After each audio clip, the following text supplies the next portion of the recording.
l'objectif, ça va être de créer un appareil photo argentique. Ah! Waouh! Honnêtement, c'est vraiment pas mal. Pas du tout cliché.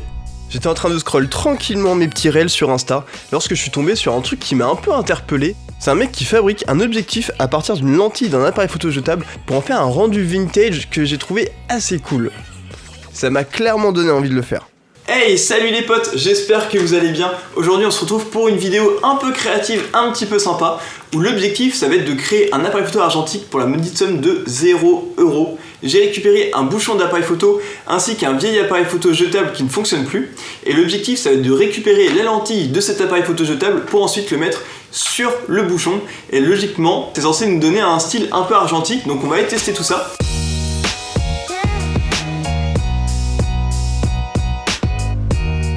Je vous ai sorti tout le matos que je pense avoir besoin pour réaliser la petite opération. Parce qu'honnêtement, même si c'est un truc DIY et qui est gratuit, je suis quand même chaud d'essayer de faire ça bien et propre. Comme ça, si jamais ça me plaît, je pourrais le réutiliser de temps en temps. On va commencer le tuto par récupérer la lentille de l'appareil photo jetable. Je pense que ça va pas être trop compliqué à sortir.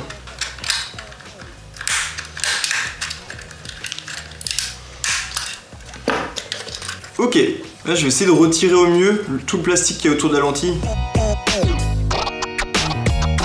Ça vient vraiment bien, c'est cool. Maintenant que j'ai réussi à extraire la petite lentille de l'appareil photo jetable, je vais devoir faire le trou sur le bouchon de l'appareil photo pour ensuite venir coller la lentille de l'appareil photo jetable dessus. Donc l'objectif ça va être d'abord de faire un petit marquage au niveau du centre pour savoir où est-ce que je vais faire le trou.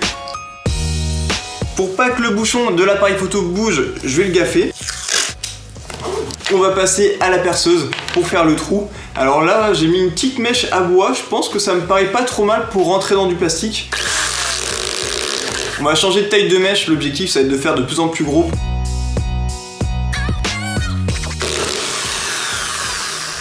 Waouh, ça rentre hyper vite hein. Pareil du coup, je passe encore sur une mèche un petit peu plus grande. Donc ça c'est la plus grosse mèche que j'ai. On enchaîne tout de suite avec le troisième trou. Chelou comme phrase. Oh l'enfer. On va remettre un coup de gaffeur. Moi j'ai bien bombardé, ça devrait être pas trop mal. Ok, j'ai mis le plus gros forêt. Je pense honnêtement, il y a moyen que le carton il parte un peu en couille. Ah! Je me suis brûlé tellement il a tourné vite le bouchon entre mes doigts. Oh le massacre!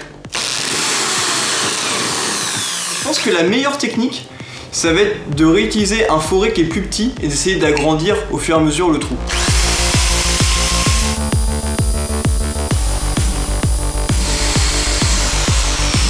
Ah, je crois qu'on est pas mal là. Et ben voilà. C'est bon, on a le trou qui fait la bonne taille. Maintenant que j'ai réussi à mettre la lentille de l'appareil photo jetable dans le bouchon d'appareil photo, je vais coller les deux ensemble de manière à ce que ce soit le plus hermétique possible pour pas qu'il y ait de poussière qui rentre dans l'appareil photo et qui vienne surtout se poser sur le capteur. Donc quand vous manipulez de la glu, l'idéal c'est toujours d'avoir une éponge humide si jamais vous en mettez à un endroit où il faut pas. J'ai hâte de voir les photos que je vais réussir à sortir avec. Maintenant, on met le petit objectif proprement. Je vais bien remettre un petit filet de glu tout autour. En vrai, je me dis, il n'y en a jamais assez. Comme ça, je suis sûr que ça va être parfaitement collé. Si ça peut boucher un petit peu des trous dans un premier temps, ça serait très cool aussi. Alors évidemment, on va attendre que ça soit parfaitement sec avant de le mettre sur l'appareil photo. Je n'aimerais pas qu'il y ait de la super glue qui aille sur mon capteur full frame de mon Sony A7 IV. Là, honnêtement, je me foutrais en l'air. Alors là les potes, je vais vous faire une confidence. Sachez que je viens de monter sur mon appareil justement l'objectif que je viens de construire. Et vous pouvez le voir par vous-même, et le résultat a l'air quand même vraiment sympa. Dites-moi ce que vous en pensez en commentaire. En tout cas ce qui est sûr c'est qu'on va aller le tester tout de suite à Montmartre. Parce que c'est une petite vibe argentique Montmartre, ça va parfaitement avec le délire de la vidéo.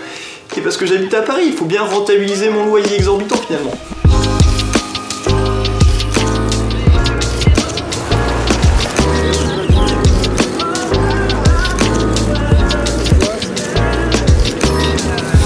Bon, je viens d'arriver à Montmartre. Je vais faire une petite photo sans l'objectif que j'ai fabriqué pour vous faire un petit comparatif avec l'objectif que j'ai fabriqué.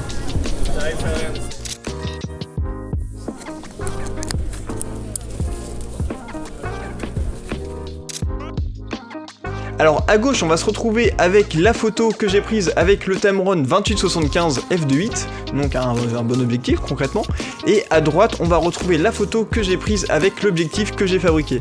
Waouh, honnêtement c'est vraiment pas mal. Évidemment qu'il y a une différence et évidemment qu'un vrai objectif sera plus qualitatif, mais franchement pour un truc gratuit et jetable c'est vraiment pas si mal. On a juste un aspect un petit peu gras sur la photo avec l'objectif jetable, contrairement à l'autre photo qui va être beaucoup plus nette. Alors là on est à peu près sur du 35 mm, hein, pour les nerds de la photo qui se demandent et qui veulent des chiffres. Ça donne vraiment l'impression qu'il y a comme un filtre mist qui vient vraiment adoucir l'image et je trouve ça vraiment cool. On dirait qu'on n'a pas trop rajouté de détails et c'est ça que j'aime bien en fait. Contrairement aux smartphones par exemple où les constructeurs vont vraiment rajouter énormément de netteté et de texture pour avoir l'impression que la photo est d'extrêmement bonne qualité, mais du coup elle est beaucoup moins douce. Il y a de la petite aberration chromatique, des petites lignes de pixels qui partent un peu en cacahuète, mais honnêtement c'est vraiment pas choquant parce qu'en fait c'est comme ça partout. C'est con à dire, mais vu qu'en fait c'est un peu crade partout, et bah ça choque pas. Pareil, même la photo, elle est pas nette, mais honnêtement, vu que c'est un aspect global de la photo, c'est pas choquant et ça interpelle pas l'œil. C'est pas comme si on prend une photo et qu'on loupe sa zone de netteté, son focus, et là ça va vraiment interpeller l'œil. Ça passe vraiment bien, c'est très marrant à faire.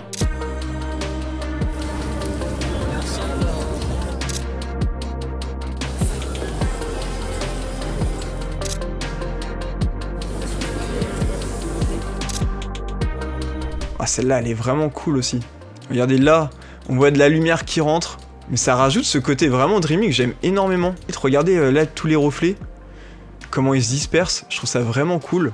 Alors évidemment, l'objectif de ce tuto, c'est surtout de s'amuser, d'avoir un petit aspect un peu créatif, un peu DIY et surtout à moindre frais, parce que évidemment, ça ne remplacera jamais un vrai objectif, mais par contre, ce qu'on peut remarquer, c'est que cet objectif, il est vraiment beaucoup plus petit, et ça, pour de vrai, c'est un vrai avantage. On est vraiment sur quelque chose de super minimaliste, donc si vous voulez prendre des photos à la volée, bah c'est vraiment très efficace en fait.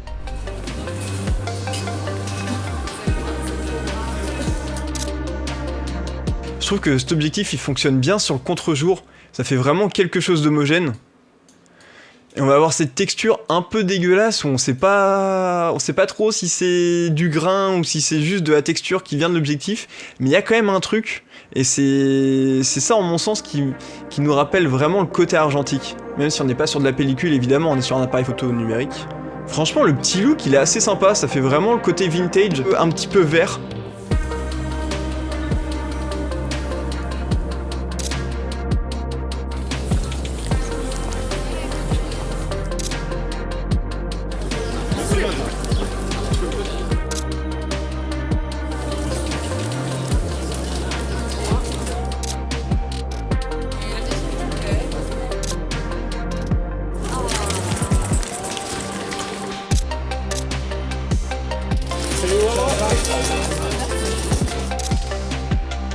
Tiens, je vais regarder si je rajoute un petit look prédéfini sur Lightroom. Est-ce qu'il y a quelque chose qui pourrait être sympa? Je pense que dans le genre, il y a vraiment moyen de partir sur un petit noir et blanc. Celui-là, ça fait la blague, hein. Franchement, je trouve ça vraiment pas mal du tout, hein. Ah là, en plus, regarde, c'est Montmartre, c'est quelqu'un qui joue de l'accordéon, on est dans le thème. Pas du tout cliché.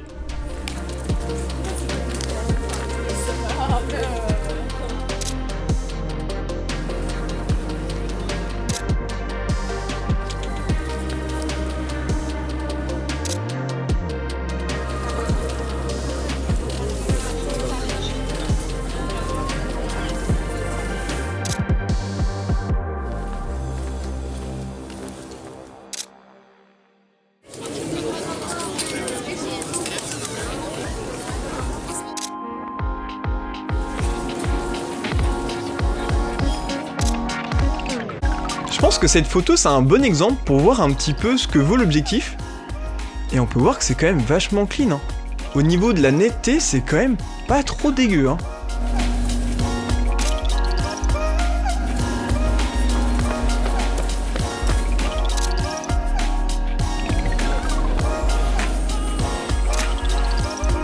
J'ai fait un petit selfie pour voir ce que ça donnait un petit peu en termes de profondeur de champ au niveau de la netteté. Alors moi je vais être flou, mais par contre le Sacré-Cœur derrière il va être net. Alors globalement c'est pas pour prendre des photos de sujets qui vont être très proches, sinon ça va être flou instant. There's a time to remember. Prends la photo. There's a time to forget. En fait ce que j'aime beaucoup, c'est que ça rend l'image hyper homogène. Et c'est ça aussi qui donne ce côté un petit peu old school. Alors évidemment, surtout si vous faites de la photo pro, c'est plus intéressant d'avoir une belle dynamique pour récupérer un maximum de détails en basse luminosité. Mais là, pour de la photo un peu fun, un peu freestyle, bah c'est pas trop grave. There's a time to forget. And you like a song on repeat playing in my head, can't let you go. C'est la fin de cette vidéo, merci beaucoup de l'avoir regardée, j'espère que vous l'avez apprécié, en tout cas moi j'ai kiffé la faire. Je vous dis à plus pour une prochaine vidéo et n'hésitez pas à vous abonner pour pas la louper. Ciao ciao.